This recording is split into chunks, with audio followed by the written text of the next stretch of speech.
guru ana Ngastina utawa pesta Ngandrawina parandene kena apus krama marang para Kurawa cinegorake madyaning samudra nganti Kang Raka Werkudara ketemu kelawan Pulem Baruna kaparingan widodari Bathari Warangayu Atmaja sawiji jenenge Antasena adine si Gatotkaca malah kapara wektu dina iki Kang Raka Werkudara babar pisan ora ana pawartane mungkur marang pun Kakang lunga saka kasatriyan Jodipati. Lah ora gawe bingungku to Yai. Kula inggih katemben menika Kakang Mas Werkudara jengkar tanpa paliwara. Kersane nek kaya kula lunga wis gedhe kok dadak digoleki. Kajaba nek bocah cilik niku lagi digoleki merga urung ngerti arah lan kiblat. Ha nek wis arep putu kok dadak digoleki niku pripun? Wong nyatane gedhe tuwa. Gedhe tuwa niku duwe kekarepan lan pikir maneka warna. Nek cara wong londo umur 18 taun metu kok omah niku dibebaske, pun iso nentukan arahe. Gene dhewe iki gerangan lunga kok digoleki. Ndok ngene lho. Wiwit ki lunga paran-paran nek wong goleki. Apa ya? Ora enek wong goleki. Digolekno ya emoh. Satrepe gandeng karo cah ngalun-alun kidul iki lho. Apa ya gayane jogging karo Amar. Cecek, jogging cecek. Jeblane madik-madik. Golek bakul rujak. Aku jane ya wis ngomong rombong aku timbang do golek adoh-adoh mbok wis do ngopeni Mbak Sulis sing keterima ki sapa. Wis genah keterima wis. Dek Nom.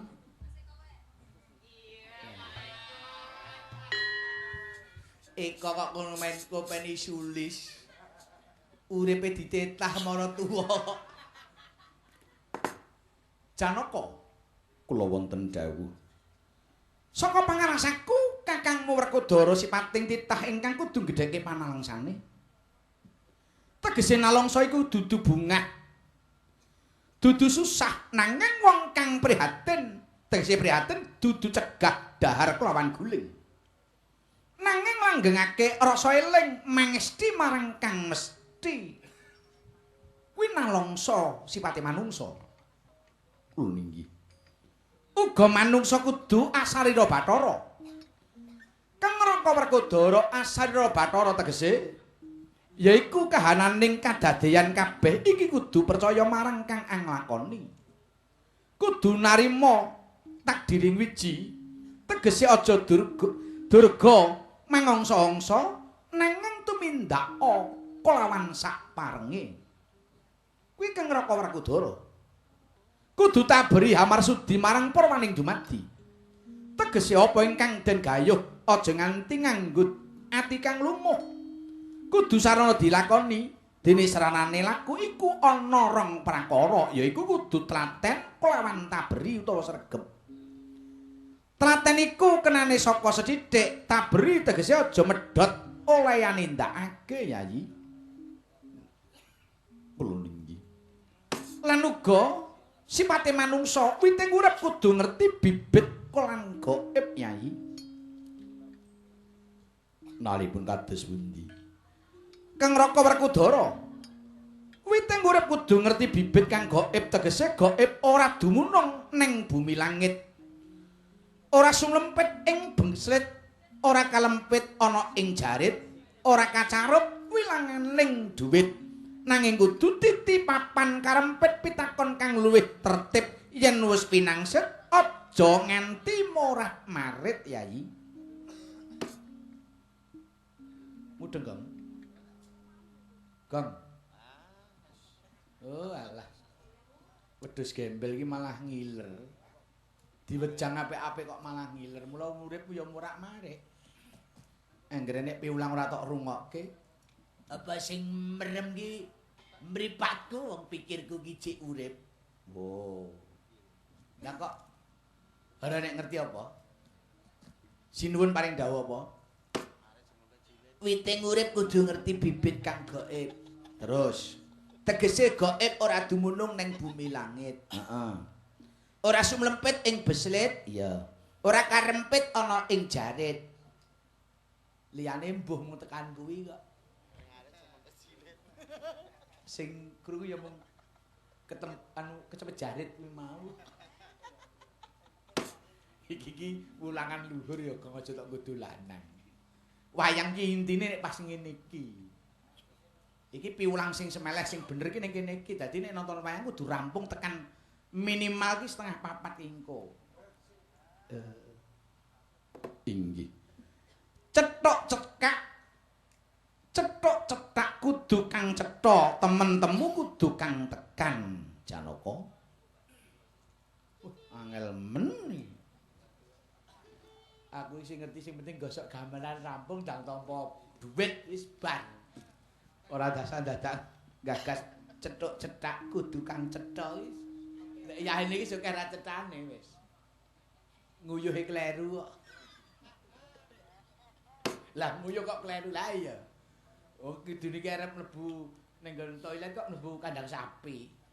Lah terus sapine Mbak Keke, monggo lambemu. Mula Dimas Janaka, manungsa kudu nyumurupi marang kodrate. Sepisan manungsa uga nduweni kewajiban wadak. Badan wadak asarira raga kelawan jiwane. Kudu dipersudi supaya bisa tatas kelawan titis nggone nindakake marang pangupa boga jiwa lan ragane mau Yayi.